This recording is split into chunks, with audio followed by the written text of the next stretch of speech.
Hello everyone, my name is Brian and today we'll talk about phenylcyclidine or as you know it as PCP. So the history of PCP. So it started as an anesthetic drug in the 1950s. It was removed in the 1960s due to its prolonged effects of after administration. In the 70s, it became a popular street drug due to its hallucinogenic effects. It was known as angel dust, horse tranquilizer, and elephant. It led to an increase of abuse and addiction in the community, and currently it is still an anesthetic in the veterinary aspect, and it's usually for primates. There is a psychological effects of PCP. It has combined effects of stimulants and hallucinogens. Users feel detachment from reality. It leads to hallucinations, a sense of euphoria. It leads to aggressive and violent behavior, and also uh, lower cognitive behavior such as problem making skills, thought processes, and also leads to a state of psychosis. Physical effects. It leads to numbness and analgesia. It leads to motor impairment. So people who use it might look like a zombie.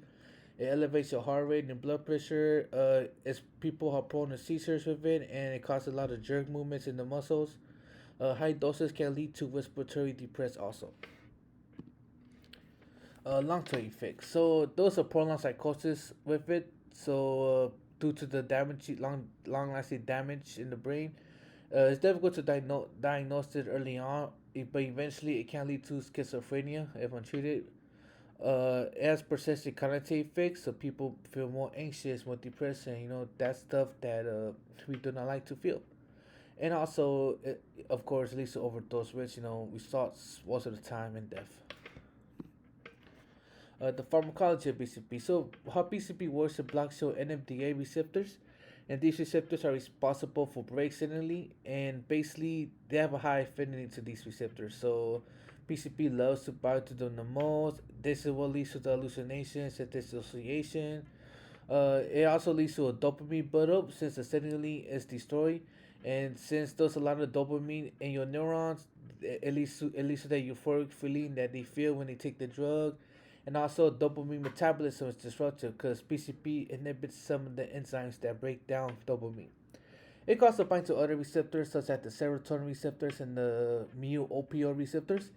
However, for these, they have a low affinity, so they don't really like to bind to them. And for the serotonin receptors, it just adds on to the euphoric feeling that they feel.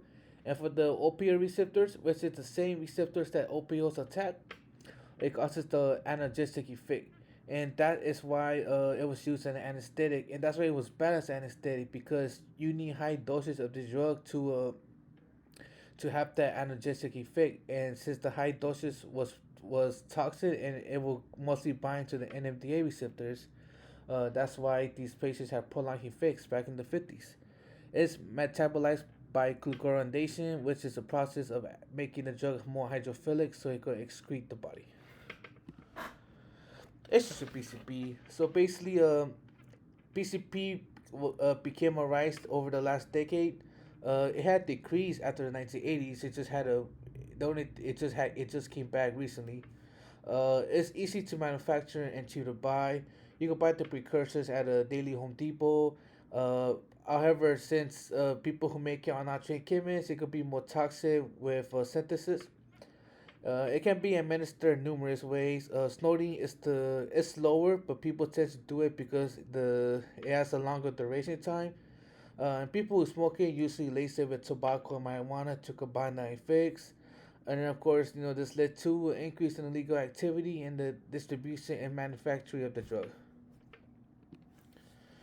You know, to overcome a PCP addiction is quite challenging due to the damaging effects it has in the brain. Users have to go to a rehabilitation center so they could go under cognitive behavior therapy, which alters the thought patterns and behavior, and dialectic behavior therapy, which is emotion regulation and stress tolerance. Uh, Chronic users, people rehabbing from the drug must undergo medical detox, meaning that they have to take drugs to deal with the withdrawal symptoms and also to kind of try to reverse any fix that the drug caused initially. This is a reference. You guys want to know more and where I got my information from. Thank you for listening. This is Brian. Have a good day.